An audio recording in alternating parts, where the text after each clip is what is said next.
had a good Shavuos. מכיוון חג.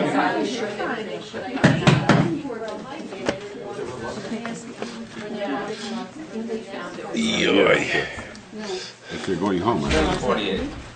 We're not eating it. Yes, we do. Should I scan it? Are you going home after? By foot?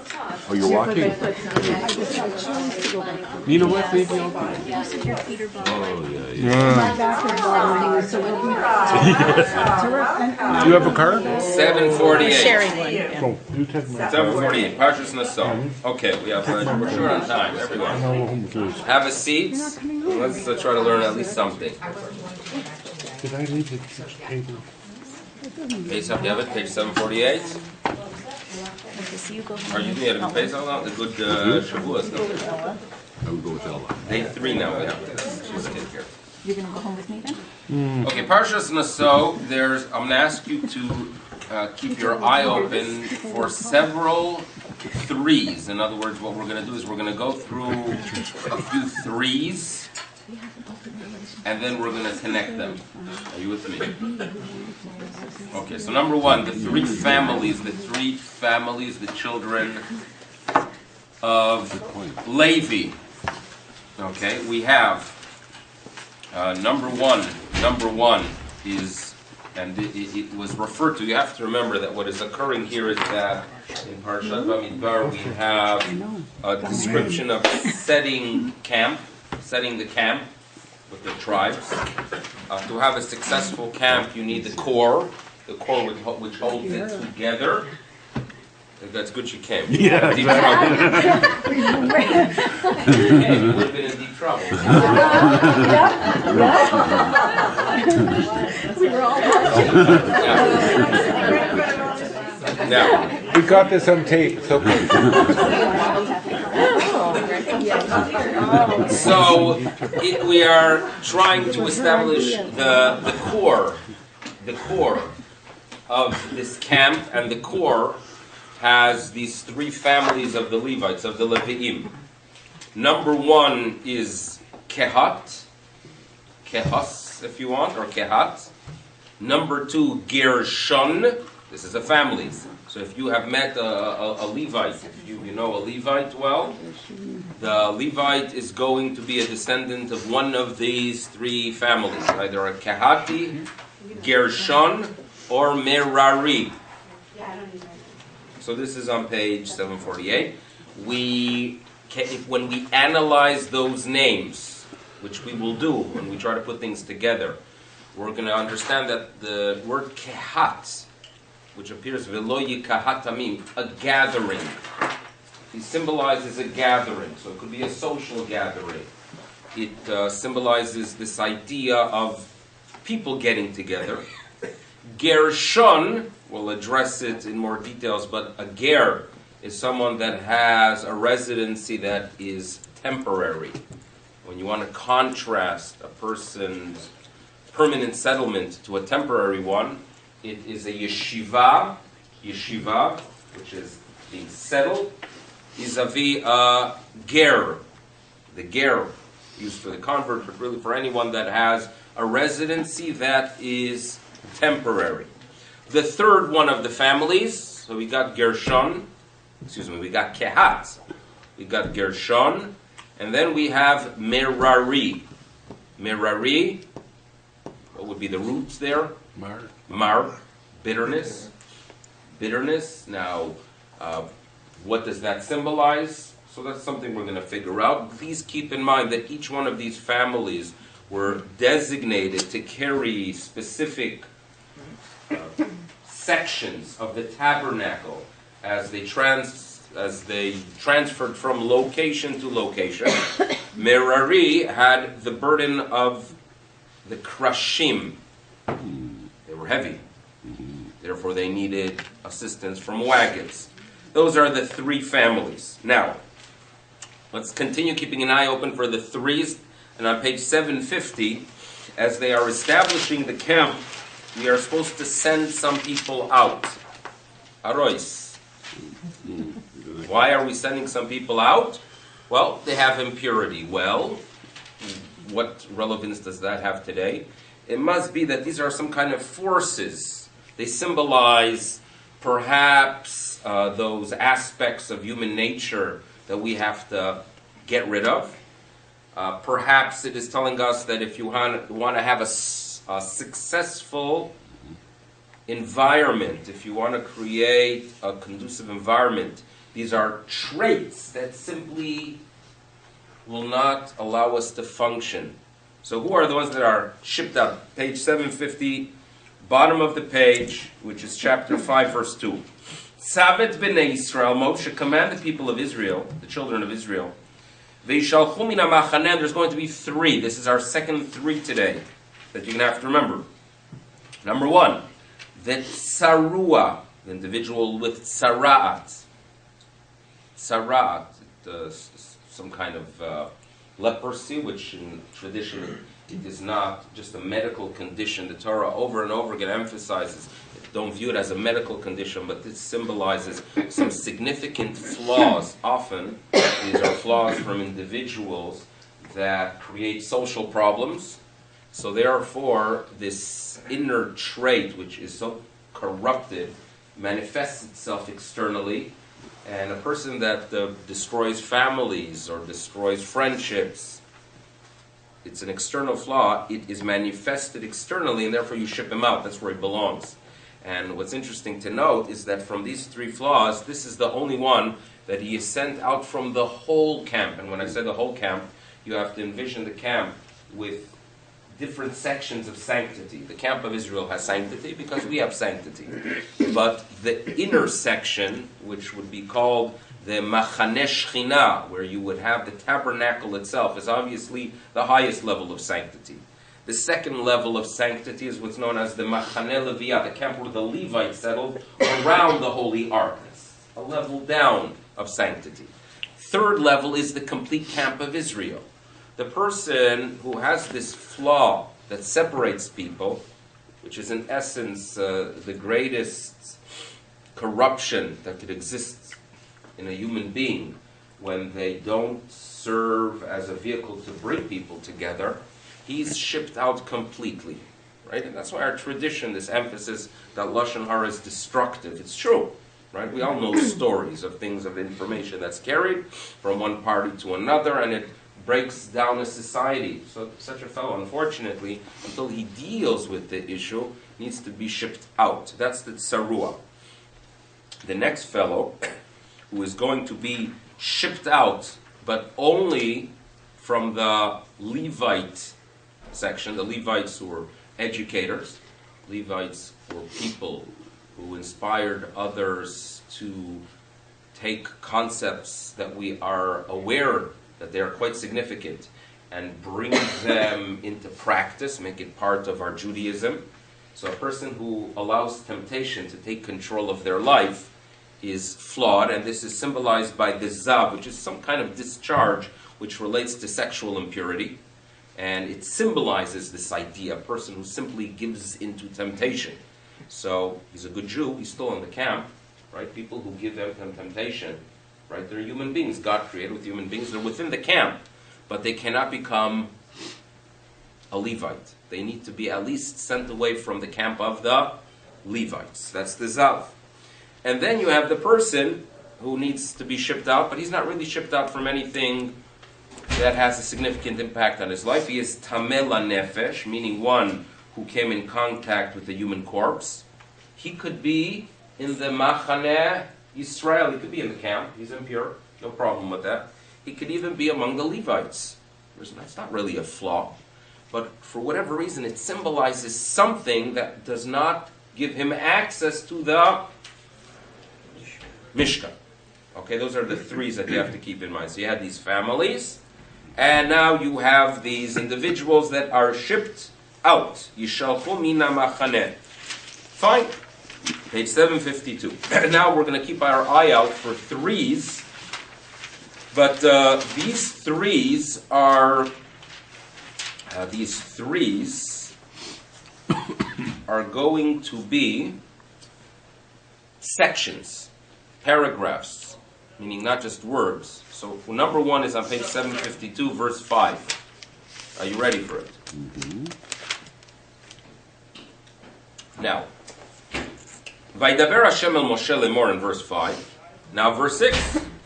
Daber el bnei Israel, about Isha, a man or a woman, who commits ki yasu mikol chatot ha'adam, they commit any of man's sins by committing limol ma'al, by committing some kind of treachery against God. Now this is a very difficult verse. A person who commits some kind of social chatos ha'adam, but deep down the real problem is that it's treachery against God. So that individual is guilty. What on earth is it talking about? Okay, so the next verse perhaps will give us some level of clarity. What is this indeed talking about? So we are told, so we see the difficulty. Treachery against God, but it is a flaw, a transgression against another person. Verse 7. V'yitvadu et chatatam, they should confess their sin. And so far, again, we have no clarity. You confess you've been around Yom Kippur, you confess a lot of things. So what is it addressing? So in verse 7 in the middle, V'heshiv et ashamo berosho, he shall return, make restitution for his guilt, and add a fifth, and give it to the one he is indebted to. So what are we talking about? So we have to go ahead and look back and figure out what kind of violations place upon you a responsibility of paying and giving a fifth, and adding a fifth. Where do we find this concept? So, theft, but theft, we find that you pay a principal and you pay double. What about the fifth? There's something unique here, right? It's not regular theft. There must be something that has a specific law that relates to a fifth. So we're told as follows. You deposit by me $1,000. Okay? You come back a few months later after your trip, and this was very much done before there were banks and saving accounts. People left funds in their mattresses or buried in their backyards. And you come back a few months later and you say, okay, where are the $1,000? I would like my $1,000. And I say, what's your name? I forgot. I've never met you before. And Shalom Al Yisrael. Eventually, come high holiday season. Not that I'm preparing you for the next Yontiv. I'm just saying that it does eventually come. And then I feel guilty. Now, by the way, when I say to you, I have no idea what you're talking about, what are you going to do? You're obviously going to go to court. They're going to take both of us, they're going to take me to court, and they're going to ask you the question, are there witnesses that the monies were deposited? You don't have witnesses. However, you could, in some circumstances, place an oath upon me that I take an oath. I make an oath indeed. And Shalom Al Yisrael, I felt that the oath, if it would have been $100, I'm not going to, violate the name of God for $100. For $1,000 already, there's something to consider there, right? And that's how we work, unfortunately. So now, come high holiday season, and suddenly I see things a little bit differently, and I want to do tshuva. So I come to you, and I'm crying my eyes out. I apologize. There was a violation against you, and there's a violation against the Almighty as well, because basically, if I am claiming that the oath, if the oath doesn't prevent me from denying facts, the existence of God is not really strong in me. If I would have an understanding that an oath is significant, the presence of God is significant, I obviously wouldn't have made such a violation. So you hear an idea here where there is a commitment, a treachery against God, but at the same time, a social issue as well. The Torah tells us, by the way, that what I have to do to pay you back is, number one, pay you back the $1,000, plus a fifth, which is actually $250. And if you're going to ask me how on earth is $250 a fifth, an accountant will work it out for you, right? It's a fifth of the total. It's a fifth of the total, correct? In Talmudic literature, whenever they talk about a fifth or a third, there are two types of fifths. There's a fifth of, 20% of 1,000, or it could be that it's a fifth of the final amount, and therefore, if I'm going to land up paying you $1,250, a fifth of that is $250. So you have to understand, this is an idea that appears often. And I bring a korban, by the way. I bring a korban as well. The problem is, this information that we read in verse 7 is already known. It already appears. This information already appears earlier in Torah. So why is it mentioned here? We know this. Okay? So the next verse. Where is it mentioned? It's mentioned in Vayikra, Perek Hey, Pasuk Chaf Aleph.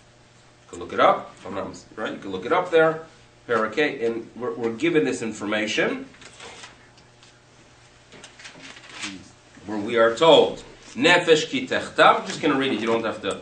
Umal mal b'Hashem v'kikesh v'amito b'pikadon. Right? So in such a situation, we are told that you return and you give also chomesh and you give an asham. All this information appears on page 566. So why is it shared here? So what's going to be presented in the next verse is a challenge. And the challenge is going to be, what happens if the person who was cheated moves on to the next world? The person moves on to the next world, and then I want to go ahead and pay him up, and he's no longer here. So he has continuity. What kind of continuity? He has children, or he has relatives, and the payback of the principal plus what we call the fifth can be given to family members. However, now we turn to verse 8. We're into verse 8. Ve'im ein la'ish go'el. What if the man has no kinsmen, no relatives at all? Now, it could be there are no relatives, but when you're giving someone money, you always will find a relative. So how can this be? Right? Where there's a will, there's a relative. Ve'im ein la'ish go'el la'ashiv hasham. What if there is no relative? So then you got to give it to God Almighty. And who are the representatives of God that get it? You give it to the Kohen. So this is the new piece of information that's shared here. Now, where do you find someone that has absolutely no relatives? Who are we talking about? Here? Mm-hmm. Person converted to Judaism. Now, you have to understand here you have a person joins the Jewish people because they're so righteous, they're so special, committed to spirituality, to having a positive impact on the world. And he comes to a Jewish neighborhood and he sits down, and the ger wants to go ahead and have a spiritual journey, right, to Yerushalayim. Or if he's a Kabbalist, it's Tzvater to Miron, and he deposits the money by his Jewish neighbor, and he's so proud, he's part of this nation, comes back after 6 weeks, and what happens? What does the neighbor say? Well, what's your name? I've never seen you. Can you imagine the devastation of this individual? His whole life falls apart. And look at the level of the violation by the person, because this is no longer an issue of you just being a chazer towards another human being. You are in essence destroying Judaism with such actions. It's the greatest desecration of God. Okay? So this is a me'ilah. Who is the treachery against? Yes, there's something social here, but this is much greater than just a social issue. You are destroying the name of God. We are warned, you know the story, that Rambam had a disciple, and the disciple had a disagreement with another scholar. This disciple, his name was Ovadia Hager, Ovadia the convert. And the other colleague / master used harsh words against Ovadia Hager. And Ovadia Hager shares with the Rambam that I was insulted by this colleague / master. And the Rambam writes to him, your master is a fool. Does he not know that the Torah warned us in 36 places that you're supposed to be sensitive to the ger? That's the essence of Judaism. If they join us, because what we represent, they join us because we are the ambassadors of God Almighty. So when we are acting in a way that's not proper towards them, it is the ambassador of a country that is acting. We all know that. I remember in one of the Central American countries, there was an ambassador, I think actually from Israel, that got drunk. And he was rolling around, I don't know if it was in front of a bar or his house, in his birthday clothes, and this was an ambassador, right? So it's a busha not just for the individual, right? It's a busha. This is a tremendous shame for you. We symbolize. We are representatives of God, especially when we interact with those who have joined us for what we symbolize. So this is treachery. This is the essence of this portion. Treachery against God. Okay, so this is portion number one that you have to remember. And if you want to get to the core of these, I think it's 5, 6 verses. Treachery against God. Awful. Why? You mistreat someone that has joined you because what you symbolize. Next section, okay? Now, keep in mind that the words that introduced in the previous paragraph, the violation, the treachery, lim'ol ma'al ba'Hashem. And now you will look for words in this next section that seem to correspond to this sentence structure. Daber el bnei Yisrael. You see this on page 752, last line, verse 12. Speak to the children of Israel. Ve'amarta alehem, and tell them. Ish, if you deal with a person, any man, ki tiste ishto, his wife goes astray, and she commits umala bo mal, treachery. Now, we all know that this is the sota portion. And many people would say, well, this is a message towards sexual flaws, but actually not. This is an issue that is focusing now not on the treachery against God, but a treachery against another person. Right?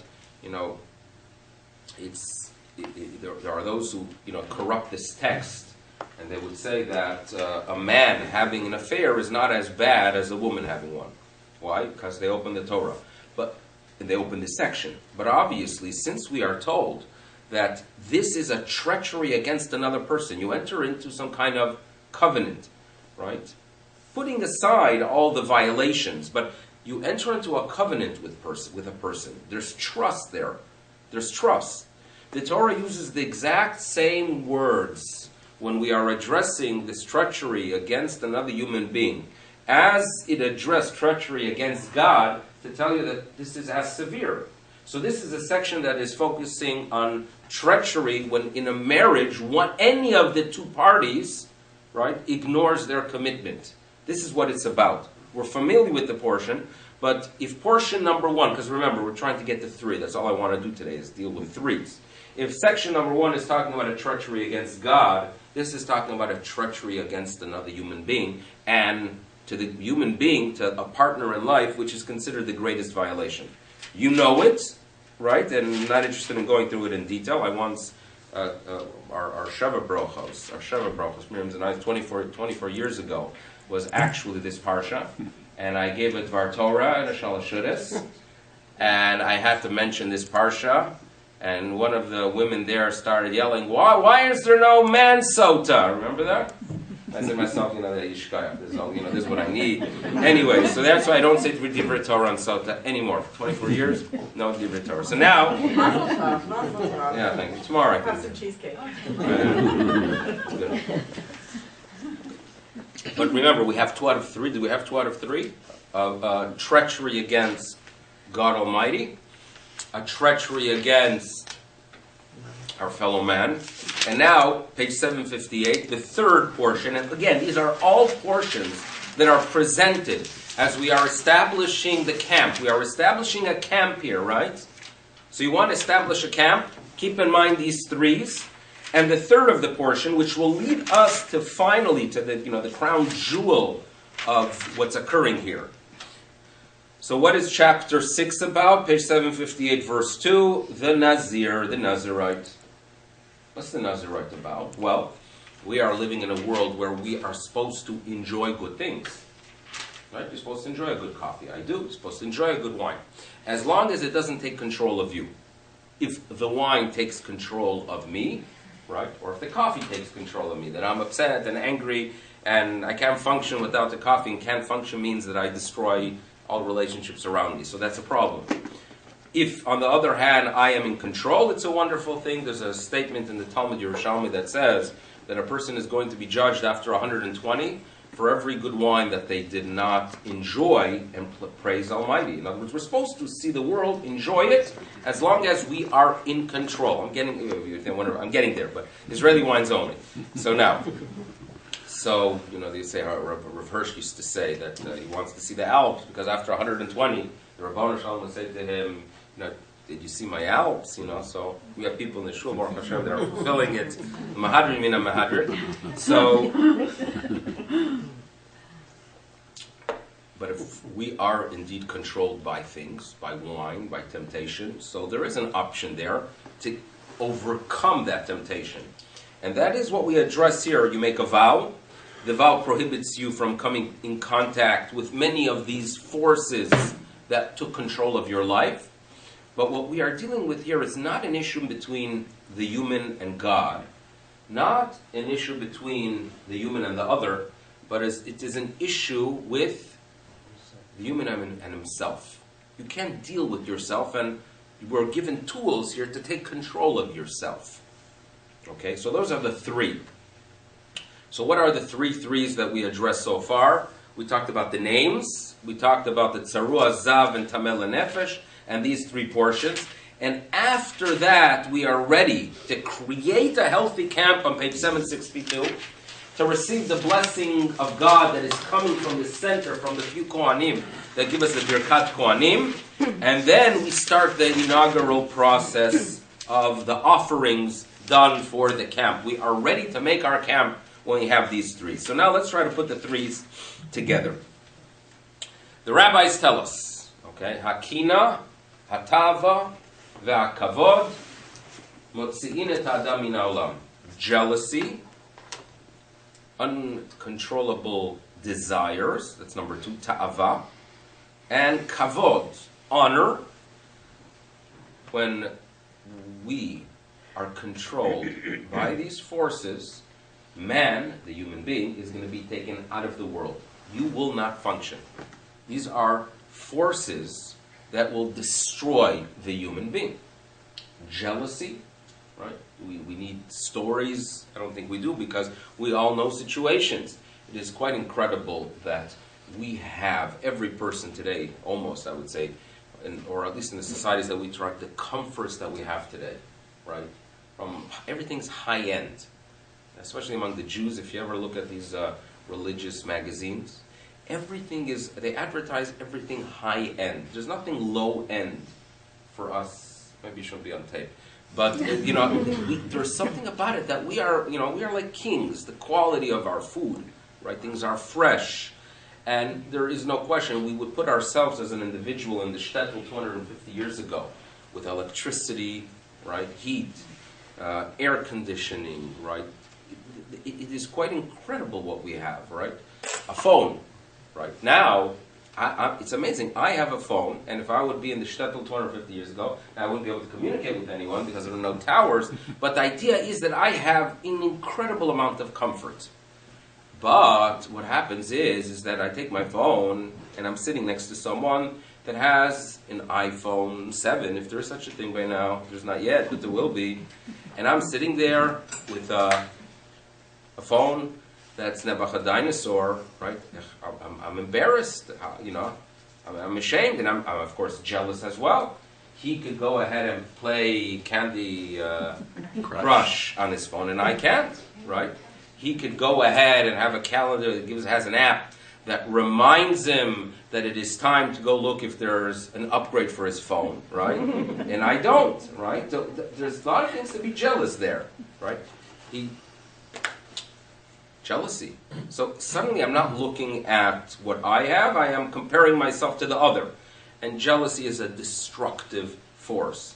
When you have people, young people, right, that they, live in a society, among people, and the others are going on fancy vacations and they cannot, say, afford it, or they have fancier toys or cars, and you feel you have to get it. And for whatever reason, the Rabbi decided that you don't have the wealth that they have, so you go and you're in debt. You put it on credit cards or on loans. These are things that can eat a person alive. Why? Kina, a destructive force. Number 2, destructive force number 2, because today's a day of 3. Ta'ava, desire. Men are the winners in this field. You've heard of General Petraeus in the United States? General Petraeus, right, was viewed, right, if you would talk to anyone 10 years ago, General Petraeus was the man who could be a president that we could look up to, right? He was efficient. He ran the army in an efficient way, smart, right, calculated, communicated well, looked good. Everything is functioning well. What happens is General Petraeus has this young lady who is writing a book about him, and they develop a relationship, and the rest is what you expect. And he falls, and boy does he fall, right? And when you fall in the United States, they love following people who climb up, but Americans love even more following people on their way down, because that's much more entertaining. They love it. That's waiting for the latest, more gossip. That's what today's media is about. General Petraeus is a siman of tava, and then kavod, right? If you want to understand how destructive kavod is, you have to look at rabbis. In other words, rabbis need recognition, right? And if you go ahead and if you don't compliment them the way they expect on a shir, right? They turn into monsters, right? And you didn't honor me, like, right? That's kavod. It's a desire that humans have, especially those who are in the public eye. They want people to recognize them. And if they have 750 people that come to their shir, they want 1,500. And who am I? And you think they'll be satisfied with 1,500? You know how it is. Desire has no boundaries. If it's not controlled, if there's not something that protects us from these forces, if we don't have something to protect us from this desire of kavod, we turn into monsters, like all desires, right? You think the person that has 2 jets and 6 yachts is happy? Well, if he sees someone that has 4 jets, right, and 19 yachts, he's not going to, that's human nature, right? We're not going to be satisfied with any of these, with anything we have, because there are these destructive forces that take over our life. So how do we deal with it, the human condition? So Baruch Hashem, we have a tradition that gives us the answer to all problems. And there are pillars that we need to take and bring into our life to deal with these issues. Torah, Avodah, Milut Chasadim. And how do you use them? Well, if I have an issue with jealousy, then my issue is a social issue. I have an issue with the other. Well, you know how you cure it? By turning things around and developing concern for the welfare of other. And your essence becomes, what can I do for others who need things? Milut Chasadim. Running around with acts of kindness, right? Running around and wondering who needs assistance and how can I figure out a way to help them. Gmilut Chasadim takes care of kina. Gmilut Chasadim takes care of jealousy. How do I deal with this inner desire that I have, this ta'ava? And it's an issue with myself, right? It is a desire from within. Well, we are told that the study of Torah actually works, and it does. Because a person who is involved, now what is desire? Desire is you want more. There are those who have the ability of channeling this desire for more to study the words of Torah. And there is so much there. It's an incredible thing that you could study Torah day and night, right, for 50, 60, 70 years, and there's more to discover.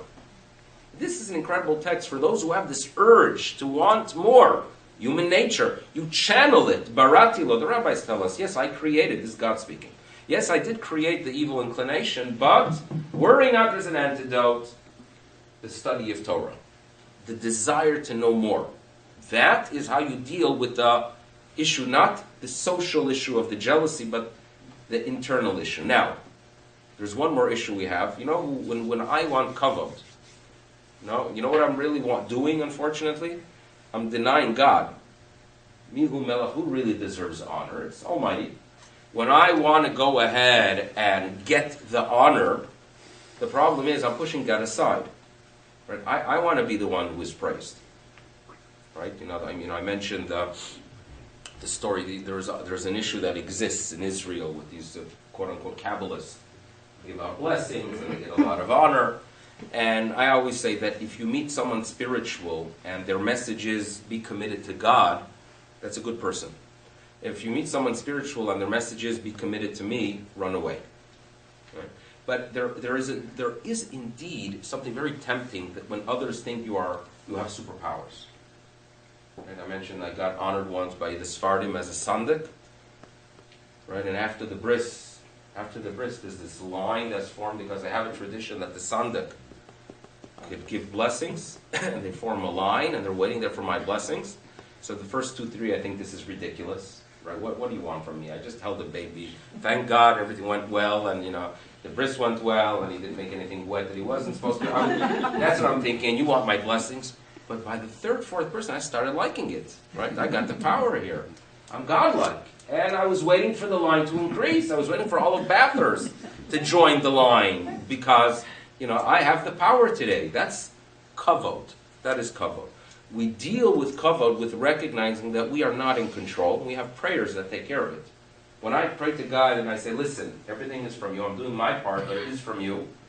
That is how I deal with this issue of me trying to push God out of the picture. It's me. So, if we look at the 3s in this week's portion, we actually realize that they are corresponding because we are trying to create a camp. And what we are told is number 1, there is a family called Kehat. Kehat means, lo yikat, getting people together. The first message of the core of a community, the core of a camp, is to have educators that remind you the fact that people have to be together. You have to be concerned for the others. You have to have the ability of bringing people together. And that can only be done when you are concerned about others. A person that walks around thinking only about themselves, people just separate themselves as such beings. If those who are concerned about the welfare of others are indeed kehat people, that's number 1. Number 2, a way of dealing with this desire for honor, a way of dealing with this force that believes I am it, I am everything, is by reminding ourselves at times that we're not here forever. We're not these entities that are around forever. If you ever read Borchi Nafshi, which we say or we run through on Rosh Chodesh, it talks about the cycle of life, and it talks about the fact that eventually we return to the soil. And then we are told in the next verse, Yehi kevod Hashem le'olam, Yismach Hashem b'masav, meaning honor, we're not, if we get a little bit of honor, it's not real, it's not long term, we're not going to live forever. Where does the honor go? When you recognize that you are here on a temporary basis, that is the force, that knowledge will assist you in dealing with this tempting force that I have to deal with called kavod, because the kavod goes, Yehi kevod Hashem le'olam, goes to God. And therefore the second family that reminds us, that teaches us to deal with the issue of kavod is the Gershon family. Fine? Now, by the way, the Torah, the study of Torah, to really comprehend it all, people that really invest in the knowledge of Torah, the rabbis tell us it is compared to something bitter. It leaves the sweetness. But Torah itself, people who really understand it, and there are other fields as well that people will tell you that to really comprehend, people that went through medical school, but we're talking now about the knowledge of Torah. There are people that invest 18 hours a day in figuring out very complex issues. And it could be very bitter. But that's how we have the Eitz Chaim alive, and this is symbolized. Remember, we have to find the force, we have to find a family that symbolizes this idea that we can only build a community if you have the tools to overcome the struggle, the temptation from within, the ta'ava. You have to have the Torah, you have to have the bitterness of Torah. Merari, that's family number 3 that corresponds to this idea of the 3, the forces of 3, which are dealt with by these 3 families. And then let's look at the three, page 750. We're limited with time, but we'll finish it up. Page 750, we have to ship out of the camp. We've got to get them out of here if we want to build a community. The tsarua is the person who is flawed on social issues. He talks about others. He's very unhappy when the others are functioning together. You got to ship out the tsarua because he has an issue ben adam lechavero. You have to ship out the zav, the person who gives into the next force, temptation. right? This sexual discharge symbolizes this idea of the person who deals with temptation.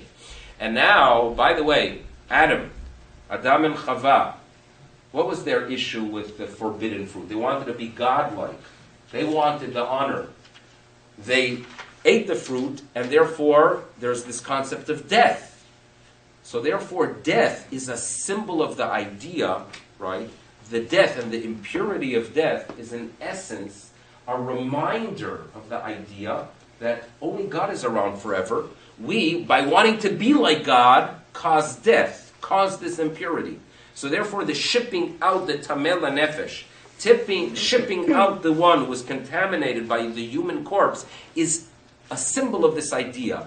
Honor goes to the eternal one, to God. Honor doesn't go to you. The one who wants honor, and again it symbolizes by the impurity, he again is a force that has to be shipped out. You want a functional community, get rid of these three. And the three portions we read afterwards, we read about a treachery against God, a treachery against another human being, right? That's what the sota is, a treachery against a partner. Someone that you met, we don't call it vows, but the reality is that this is a partnership, that there's treachery against another human being. And then we are told, and the portion of the Nazir is to tell you that we are given the tools as well to deal with the struggle from within. That when temptation takes over and we have to go ahead and deal with it, we are given the tools, the Nazir, to cure the person who is simply taken over by pleasure. And that's what we do with these threes. And with all that, we are ready for the Birkat Kohanim, the blessing of God. And that's the core of this week's portion. Thank you for coming, everyone, and have a good week.